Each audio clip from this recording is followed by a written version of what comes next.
Boom. Welcome to the LifeMaxx Podcast. I'm really excited to be here with Briana Murray, AMFT. Go ahead and introduce yourself, Briana. All right. Hello, my name is Briana. I am an AMFT working at Modern Life Solutions. I am super excited to be here. Before getting into the therapy world, I was an educator for a long time.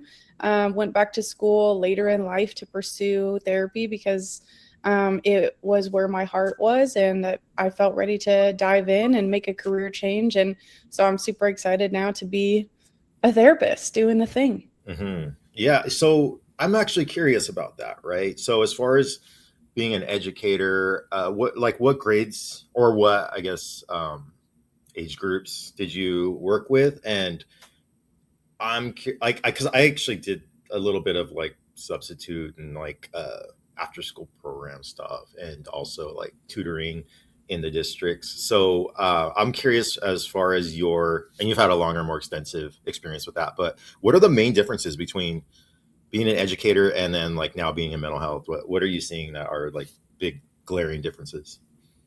Yeah, so I worked in education for 13 years, half of which I was a teacher, Mm-hmm. and then the other half I coached teachers who needed support with, whether it was like instructional planning or classroom management, whatever.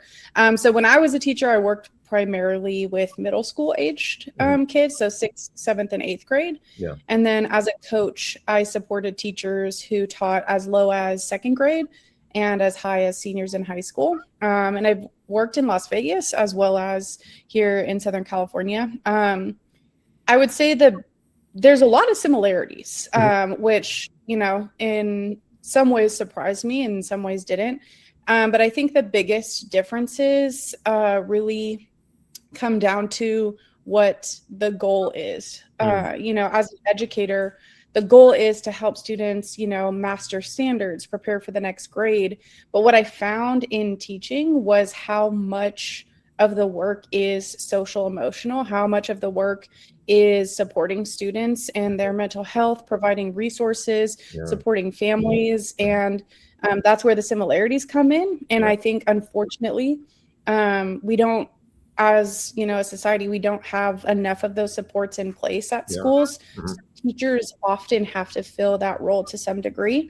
And so in supporting students and their families and getting to know them, that's where I started to figure out that my heart was more in that aspect as opposed to the lesson plans and the grading and the, creating unit plans and things like that. So the biggest difference is really like, what is your purpose? What is your function in their life? And again, as a teacher, I loved the social emotional part, and it was so important in order to open up the academic part. But at the end of the day, I wasn't licensed to be providing mental health services to kids. And I didn't have that knowledge to be able to do that as well. And so that is what led me to go back to school. But I will say one of the other differences that I miss a lot is as a teacher, you could go to, kids' birthday parties when you got invited and go to their family celebrations. And, as a therapist, we have to have more clear boundaries around those things because we're getting so much more involved in the inner workings of, whether it's a couple, a family, or an individual. And so sometimes I miss, being able to go to, somebody's birthday party or things like that. But in other ways, I have really enjoyed this last couple years being in the therapy world in my practicum, and then now here with Modern Life Solutions, getting to be a support and a consistent person in, my clients' lives, whether they're kids or adults, in a different way. Gotcha. Okay. Very cool. And then, let's, I'm really excited for this topic. So just basically, right.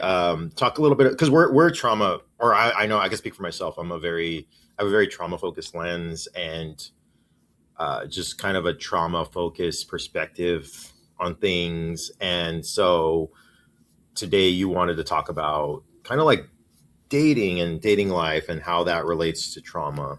Could you provide some clarification more so on specifically what you wanted to talk about today? Yeah.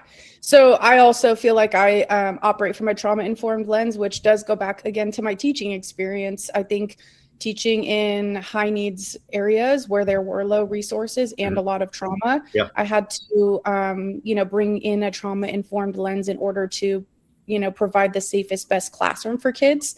And so I brought that trauma-informed lens into my work as a clinician. I am EMDR trained, which is a huge part of, providing trauma-informed therapy when, I get to work with a client. And my practicum site was actually working with domestic violence and sexual assault survivors, which is where I really started to see EMDR work. And then where I really started to dive into this idea of, what does it look like to have a healthy relationship after experiencing some kind of trauma? And when I say trauma, I'm talking about, it could be things that happened in your childhood, right? Like attachment figures, and it could be abuse, it could be neglect, it could be a variety of things. Or I could also be referring to, maybe you had a great childhood, but you unfortunately experienced a trauma in your young adult life or in your adult life in a dating relationship or in some other kind of relationship. We unfortunately hear about people being groomed at schools or in churches, right? We hear about, a lot of sexual assaults on college campuses, in the armed forces. Like there's a lot of different places where trauma can arise. For some folks, again, it might look like attachment-based trauma in their childhood, but for other folks, it can look like a single moment of trauma, right? Maybe like one sexual trauma, or it could look like years of, coercion or years of emotional abuse. That trauma can look different, but regardless of how it looks, that experience of how we internalize it, how we feel it in our bodies. It's not just the event, it's about the impact of that event and how it lives in our nervous system and shows up in our relational patterns. Absolutely. No, I love that you clarified that, because when I use the term trauma, especially when I'm talking with clients, I always explain it, right, and how it could look, because I use it in a very general sense, like just kind of to describe any adverse, events or experiences, or even like smaller, more complex long-term stuff that has negatively affected us. And I think, when the common person thinks of trauma, car accident, right, near-death experience, just big T is what they call, right? And so what a lot of people, I think, miss, or maybe that's not really out. Well, it's getting out there. I think the field is going more this direction, more this trauma-focused direction. But what's not out there to just, the common person, is that trauma could look a lot of different ways. And I think it's just a matter of how it like existentially sits with you, and how, just some like even smaller adverse experiences chronically over time can wire us and affect us and carry out in our, later years in these patterns that we're stuck in, and just kind of like don't know how to unstuck and don't know how to navigate. And that to me, that's also trauma, because it works in the same way, right? It's the same processes. It's just more complex, as we call it, right? And hopefully the next DSM lets us work with that. But complex trauma. And so, no, I like how you went into that and kind of described how it could also look, not just the big events, but small stuff too can really get you in a funk and keep you there. Yeah, for sure. And I think it's important to acknowledge too, right? Like using your example of a car accident, you and I could be, in the same car and witness the car accident, and it could be a traumatic experience for me, but not for you. We're all different. Absolutely. And I think it's important to acknowledge that as well, because sometimes we carry these traumatic experiences with us and feel like it's not a trauma, because to somebody else maybe it wasn't, or to somebody else it sounds like not that big of a deal. But in reality, it's our perspective is our reality, and our nervous system carries that, and that's our truth. And nobody else gets to define that for us. Absolutely. And talk a little bit more about attachment wise, right? Because the topic today is dating, life, and trauma. And so as far as how these early we call them attachment injuries, right? These early like relational traumas that we get early in life, how they stick with us. Because like from what I've learned, right, the brain, it doesn't know time per se. It's just kind of, we are where we were at if we don't fix these things and we don't get them right. And so tell me a little bit more about how in early life these adverse experiences play out later in life in dating scenarios that kind of mirror these type of relationships in a way. Yeah. Attachment theory is huge in the work that I do. I know in a lot of the work that you do with both individuals, again, couples or families, like our attachment style can show up in our dating relationships. It can show up in our workplace, right? When you get that email from your boss that says, hey, swing by my office, and you think you're getting fired, and really they just wanted to hand you your paycheck. Attachment can affect us across the board. And with attachment styles, right, the goal is secure attachment. So everybody wants to be able to say that they're securely attached. And secure attachment looks like not that everything in your life is perfect, not that everything in your life is dandy, but that you have a sense of groundedness, a sense of perspective, a sense of self that is less controlled by the people or the things around you. But when you've experienced traumas, the two big types of attachment that we see are anxious attachment and avoidant attachment. And with anxious attachment, right, that and both of these are coming from your treatment by your caregivers when you were younger, growing up, right? So it could be whether you grew up with one parent or both of your parents or a grandparent or in foster care, whoever your main parental figure was, has a lot of weight, has all the weight on developing your attachment style. So no pressure to any parents listening, but you got some serious work, that you're putting in for your kids' attachment. And so for people who have an anxious attachment style, a lot of times that's rooted in caregiving that might have been inconsistent. It might have been unpredictable. It might have felt like performance-based, like you had to, earn attention or earn affection. And so in dating, that can look like hypervigilance. It can look like constant monitoring of, what your partner may or may not be feeling like, hey, are you okay? Are you good? Is everything fine? Asking those questions over and over. It can look like your emotions being really dependent on small signals, right? The punctuation in a text, the tone in a voice, how frequently somebody's late or on time. And ambiguity, like vagueness, creates a lot of anxiety, right? So you just need everything to be like super clear, which isn't always realistic. On the flip side of that, avoidant can be an avoidant attachment can stem from caregiving that was neglectful, or maybe where there was like a lack of attunement. And in dating, that can show up as hyper independence. It can look like discomfort with emotional needs, whether it's your own needs or your partner's needs. It can look like conflict avoidance, and it can look like wanting distance when closeness increases. So as somebody, feels closer and maybe more in love with you, feeling like you need to pull away because it's too risky. You might feel like you really like somebody, and then the second they like you back, you're like, oh, never mind. This is too much, Yeah, absolutely. And tell me a little bit about disorganized, right? Because that's the kind it's the avoidant and the anxious, right, are very those are out there, and people like look for that now a lot. But tell me about the disorganized, because that's an interesting one to me. Yeah, I feel like, that looks like a combination of both. It looks like I think even more so than the anxious attachment, that that caregiving was incredibly inconsistent. It could be the parent that one minute comes home and loves you and, gets home from work, gives you a kiss, picks you up, tells you how much they love you.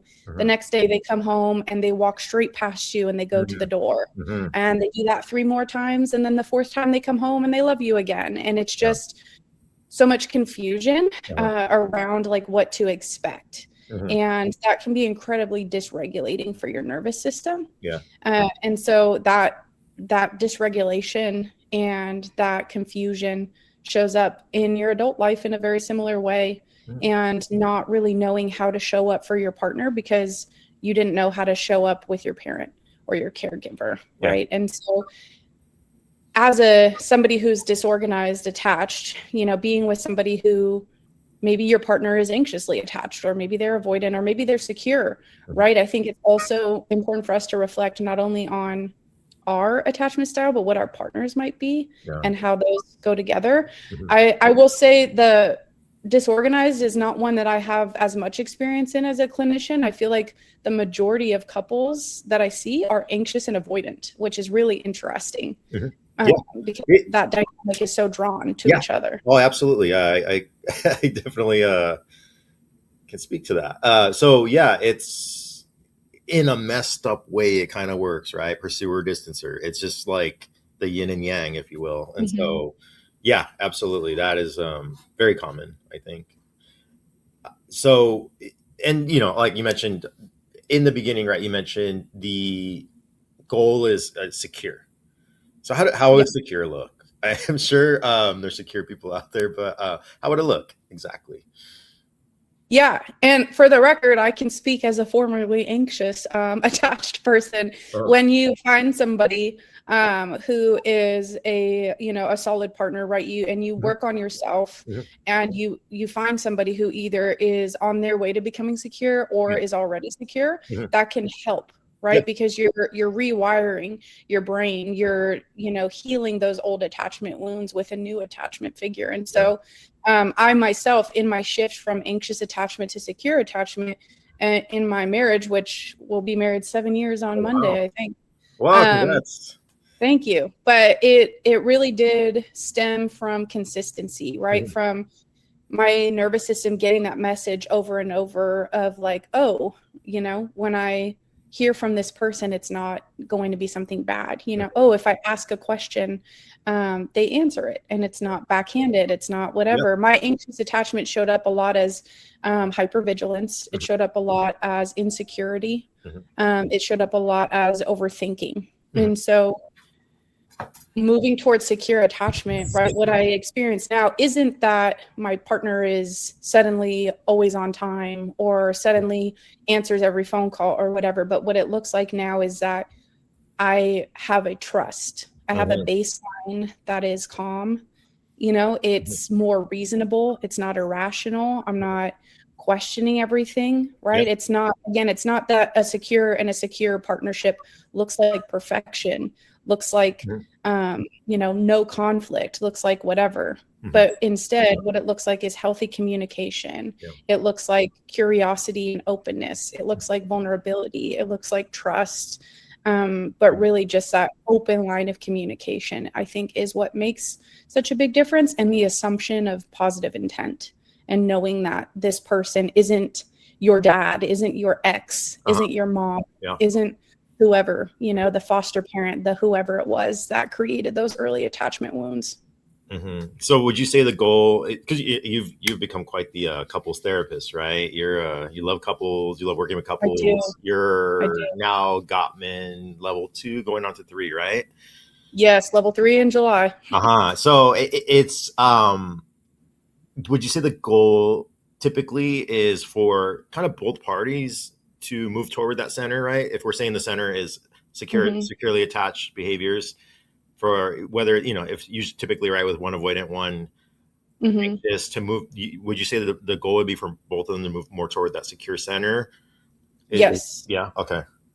Yeah, my partner was avoidant and I Mhm. was anxious. And Mhm. that's what we did, I think, was by being open about our own needs or our own fears or our own Mhm. insecurities, whatever it was, then we were able to show up for each other to make sure that we were intentional Yeah. in, healing those attachment wounds. And so I think in couples therapy, a lot of that work, I always say, like, it's never about the dishes, Yeah. it's never about the phone call at 2 a.m. It's Mhm. always something deeper. What is it reminding you of? Or like, what is that need that's not being met? The Yes. need isn't, I need you to do the dishes. The Mhm. need is, I need to feel like I have a support system in you. Mhm. It's not, Mhm. I need you not to answer the phone at 2 a.m. It's, I need to feel a sense of security. So when you're on the phone at 2 a.m., I'm not assuming it's, a side piece.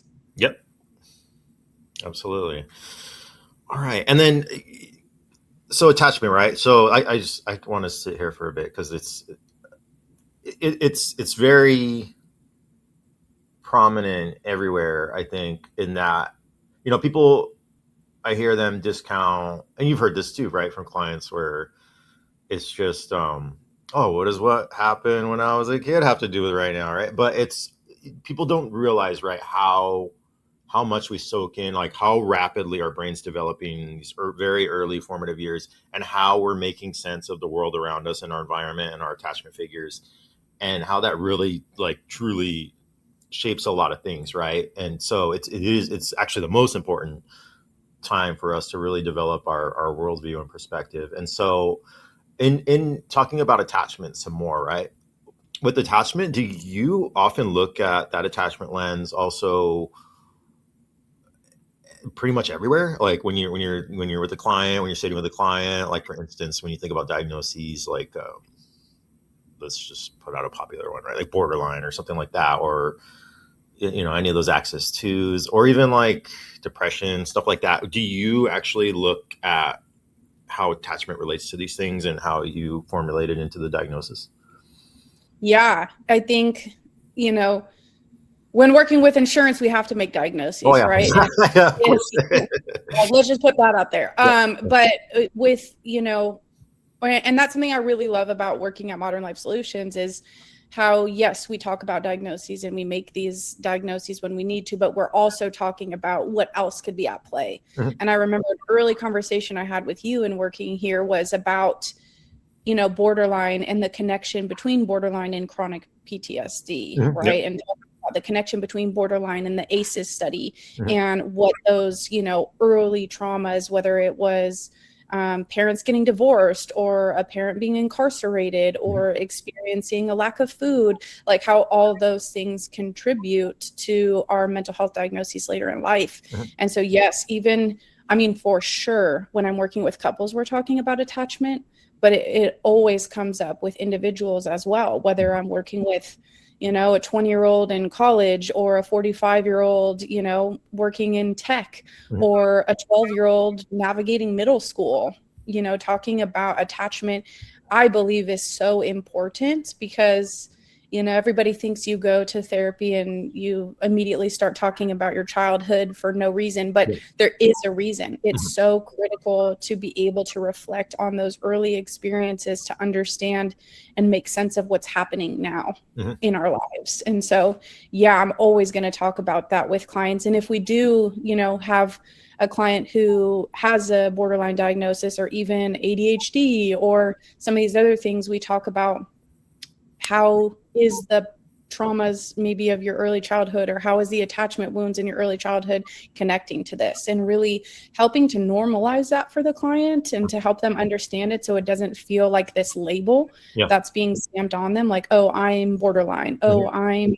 I'm, depressive disorder, like, oh, I'm this thing. But it's being able to say, like, here is what might be at play, Yeah. and like, let's talk about your treatment plan together, like, let's talk about your goals together, Mhm. so that they're a part of this therapeutic process, so Yeah. that they can, also see their growth and start to unpack things in sessions and be able to see over time how the changes are happening and what they're feeling and what they're seeing. Mhm. Mhm. Absolutely. Absolutely. And then going back to the kind of more trauma focused piece, right, of it. So in how these things play out in relationships, right? You mentioned some of the behaviors, but more specifically, our trauma that's wired to our nervous system, right? And the responses that come from that, like fight, flight, freeze, fawn, right? Those are kind of things that come up in relationships that we see in patterns, and these seemingly small, seemingly unimportant things that bring these reactions up, right? Did you want to talk more about that? Because that's kind of getting down to the nitty gritty of, how our early experiences and environments, I guess, I say wire us to kind of respond these ways, and then it just plays out in these patterns. Yeah. I think when we talk about our brain, right, not to get all like neuroscience-y, but we have the triune brain, and that base part of our brain is our reptilian brain, and that is our survival brain. It's physiological. We're not sitting there thinking, let me go ahead and go into fight mode, or let me go ahead and go into flight mode. It just happens. And so again, a lot of that is correlated with our attachment traumas. Fight might look like jumping into conflict, jumping into criticism, which can be really common with anxious attachment, right? It's like if they sense a mood shift, they're like, what's going on? What's wrong? What happened? And so that fight mode might get triggered more quickly in somebody who's anxious attached versus flight, right? Which somebody who's avoidantly attached their brain might be wired to quickly jump into flight, which could look like avoiding conflict, right? Having something that they want to address, but deciding that it's not worth it and just brushing it aside. Or they might be the person who, when conflict does arise, they literally leave. They say, I can't do this. And then they walk out of the house and, go for a walk, or they go to their friend's house and stay there for the night or whatever. Freeze can also be something that we see in avoidant attachment, where it's just like complete shutdown. Polyvagal theory talks about that shutdown too, and just what that can look like. But one that I feel like is now starting to get talked about more is that fawn, right? So we have flight, freeze, and fawn. And fawn is the people pleasing. And I think with trauma, specifically for people who might have experienced domestic violence or sexual assault, fawning is huge. That people pleasing, that self-abandonment, right?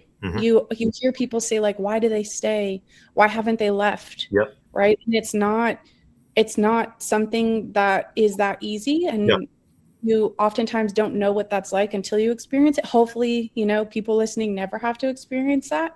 But that is the fawning. That's a safety response. That's the body saying, like, this is what I have to do to be okay for now. And maybe one day they can leave, or maybe one day they can do whatever it is that they need to do. But for right now, their body's saying, this is what we have to do to survive. Yeah, absolutely. Yeah. It's a survival, right? It's just literally your brain has one job, and that job is to make you survive, keep you surviving. And so, that's what that response is. And even, in situations like rape, things like that. And it's like, why didn't they fight back? Well, obviously fawn, right? It's survival. You needed to survive. And so that was the best possible route your brain and body went to survive and ensure your survival in that situation.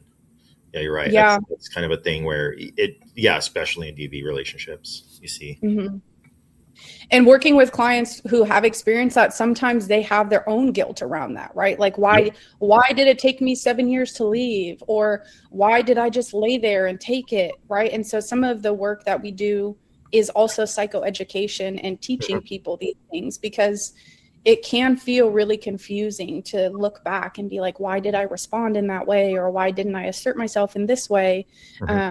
So there's so much power in knowledge and in understanding what's happening in our brains, physiologically, all those things, and knowing that our body is really doing things on its own to try and keep us safe, and that we are not less than for responding in any way. Somebody else isn't better than us for responding in a different way, right? You hear stories of like, oh, well, this person fought off her attacker or his attacker, right? And it's like, that doesn't make you less or better. We all respond differently based on our own experiences. And it's so important to have grace for ourselves, right? To be able to show love to ourselves if we are a survivor, but also to show that to someone else and not to cast judgment, not to say, why didn't you, or shouldn't you have done this, and just being able to be a support, you know? Yeah, absolutely. Absolutely. And so taking these kind of, you know, traumatic responses into consideration, what are like, and, you know, obviously you've been working with a lot of couples, and that's kind of like your niche now, right? And so with the common pitfalls in dating in regards to trauma, right? What do you see? What are you seeing?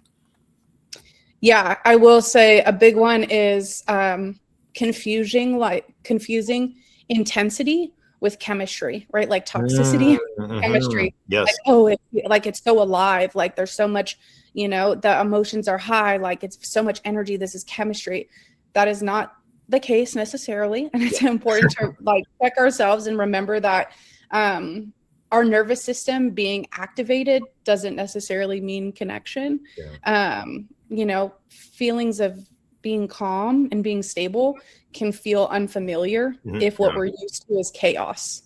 And so reminding ourselves of that, I think, is huge. Another big one I would say is regarding red flags. I think trauma can show up either as completely ignoring red flags or like seeing them everywhere and just thinking everything and everyone is a red flag.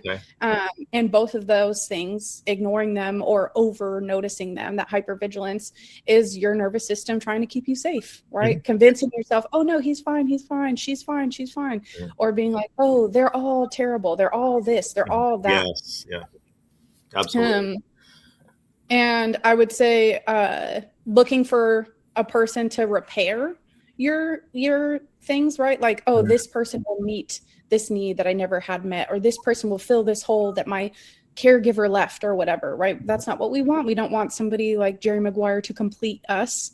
You know, we want to be our own whole person and meet somebody else who's their own whole person and be able to come together so that we don't end up with codependency.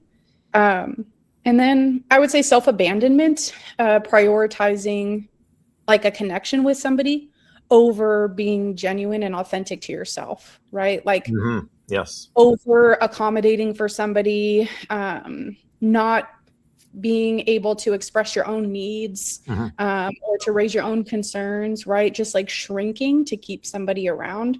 I think self-abandonment is really common when you've experienced trauma, because you might have this, you know, narrative that like, this is as good as it's going to get. Or who else would want you, right? I hear that a lot with single parents, whether it's a single dad, that idea of like, oh, who would want me and my 3 kids? You know, I have to hold on to this because this might be all I'll get.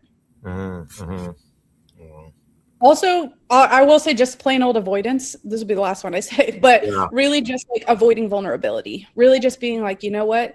It hurt too bad. I'm never going to do this again. You know? Gotcha. Okay. All right. Well, I mean, let's talk more about actionable steps, right? Because, you know, the listener could fall into any of these categories. You know, as a pure avoidant, what do you got for me?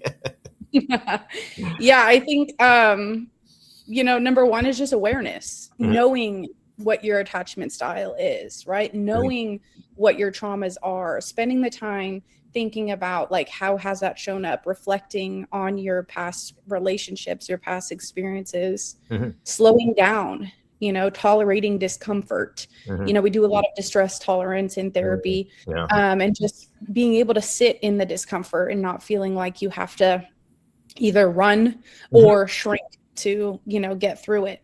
I think being able to differentiate when something is safe versus familiar. You know, is this something that is consistent? Is this something that's grounding for me?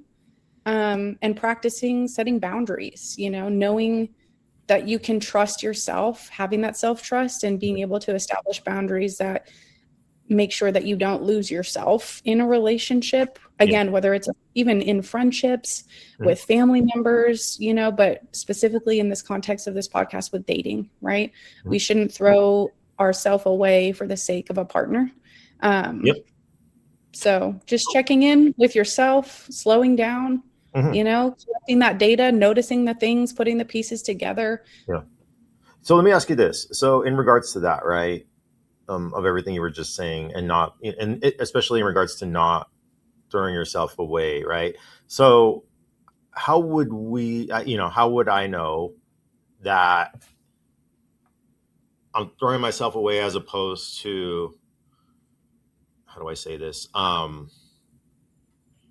Not bending maybe the way I should to have healthier behaviors in a relationship. Does that make sense? Yeah, Like, like compromise. yeah. So how do you know the difference between not compromising and staying true to yourself, if that makes sense?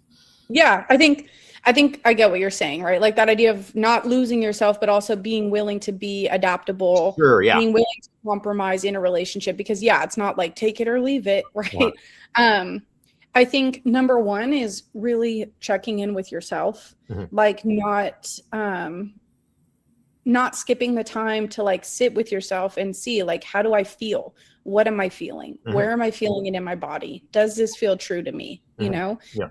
Making sure that if we are bending in some way to accommodate something in this relationship, right? Because there are, as adults, like we are going to have to bend if we have, partners with different schedules, or Yeah, maybe sure. we're blending families, maybe we're doing whatever. Like, Sure. yeah, we do have to adapt. We do have to compromise. But I think the biggest thing is checking in with yourself and knowing what that feels like.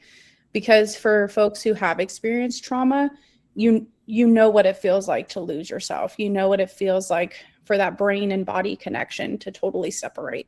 Yeah. Right. And so checking in with your intuition. Right. And I do think for a lot of, people who identify as female or present as female, we're often taught to disconnect from our intuition, right? You always hear like, oh, respect your elders, or, we live in a patriarchal society. And so a lot of times we disconnect that. And so building that connection back, checking in with ourselves. And I also think this is where it's important to have a community, right? It doesn't have to be a big community, but if you have family members or friends, even just one or two who know you deeply, who you trust, who can reflect back to you kindly, like, hey, I've noticed maybe you seem a little out of sorts, like what's going on, checking in with you, being able to turn to your community in those moments and being like, hey, this thing happened.